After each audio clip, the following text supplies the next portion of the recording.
भरत को जब पता चला मेरे ही कारण भैया राम का वनवास हो गया है, उनको यह दुख बर्दाश्त नहीं हुआ। वह अपने माता, परिजन, पूर्वासी, गुरु, ससुर सबको लेकर राम को वापस लाने चित्रकूट की ओर चले। देवताओं में खलबली मच गई। सब देवता मिलकर सरस्वती जी के पास गए। बोले, आपने हमारे कहने पर कैकेयी और मंथरा की मति फेर दी।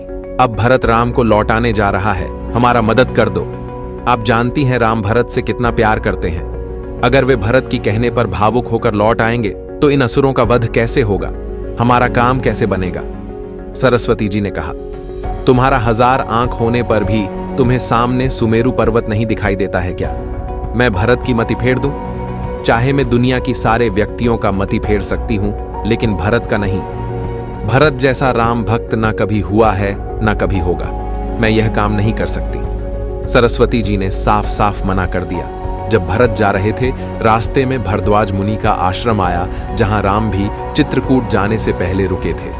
भरत अपनी चतुरंगिणी सेना के सहित एक रात वहां रुक गए। रात को भरद्वाज मुनि ने देखा भरत बहुत संकोच लग रहे हैं। उनको यह मालूम था कि राम का वनवास में भरत का कोई दोष नहीं। इसीलिए उन्होंने पूछा, भरत तुम इतना संकोच में क्यों हो?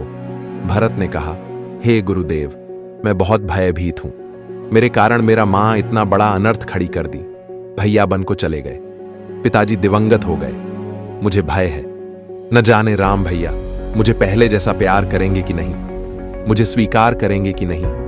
मैं अपना मुख राम भैया को कैसे दिखाऊंगा?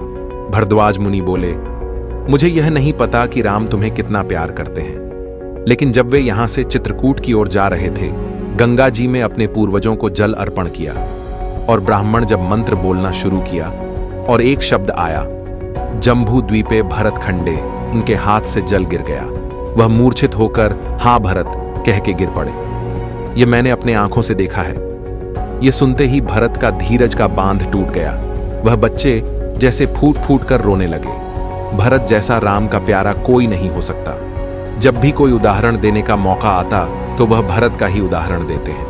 तुलसीदास जी रामचरितमानस में लिखते हैं, राम सरीस कोउ भरत सनेही, जग जप राम, राम जप जेही। यह बात चित्रकूट की है। जब राम चित्रकूट पहुंच गए, बनदेवी आकर उनसे पूछी कि मैं आपकी क्या सेवा करूं। राम ने कहा, हमको और कुछ नहीं चाहिए, बस मेरा एक काम कर दो।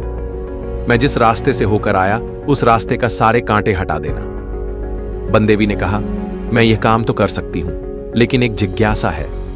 आप तो उसी रास्ते से आ गए, फिर अभी 14 वर्ष तक लौटेंगे नहीं, फिर उस रास्ते का कांटे हटाने का क्या मतलब? राम ने कहा, मैं तो कांटों को झेलते हुए उस रास्ते से आ गया, लेकिन मुझे यह यकीन है मेरा छोटा भाई भरत उस रास्ते से जरूर आएगा। उसकी पैर में एक भी कांटा नहीं चुभना चाहिए। बनदेवी ने कहा, प्रभु मुझे माफ करना, मेरी मन में एक जिज्ञासा फिर पैदा हो गई। क्या राम का छोटा भाई अयोध्या का राजा भरत इतना कोमल है, इतना कमजोर है कि छोटे छोटे कांटों को नहीं झेल सकते? राम ने कहा, नहीं, ऐसी बात नहीं है। भरत इतना शक्तिशाली है कि उसके छाती में टकराकर इंद्र का वज्र भी टूट जाए। भरत कमजोर नहीं है, लेकिन अगर उसके पैर में एक भी कांटा चुभा तो वह यह सोचकर दुखी हो जाएगा कि मेरे वजह से मेरा भैया इन कांटों को झेले हैं। इसीलिए उसका आने से पहले सारे कांटों को हटा दो। क्या ऐसा प्यार आपने कभी देखा है? भगवान स्वयं कष्ट सह सकते हैं, लेकिन उनका भक्तों की कष्ट नहीं सह सकते। फिर चित्रकूट में जब सबकी अनुरोध करने पर भी राम नहीं माने और अयोध्या वापस लौटे नहीं, भरत को उनका पनहोई लेकर लौटना पड़ा। राम अपने माताओं को प्रणाम किया। जब कैकेयी माता के पास पहुंचे, कैकेयी माता ने कहा, हे पुत्र राम, सारे शास्त्र आज तक यह बताते रहे, माता कभी कुमाता नहीं होती, चाहे पुत्र कुपुत्र हो जाए।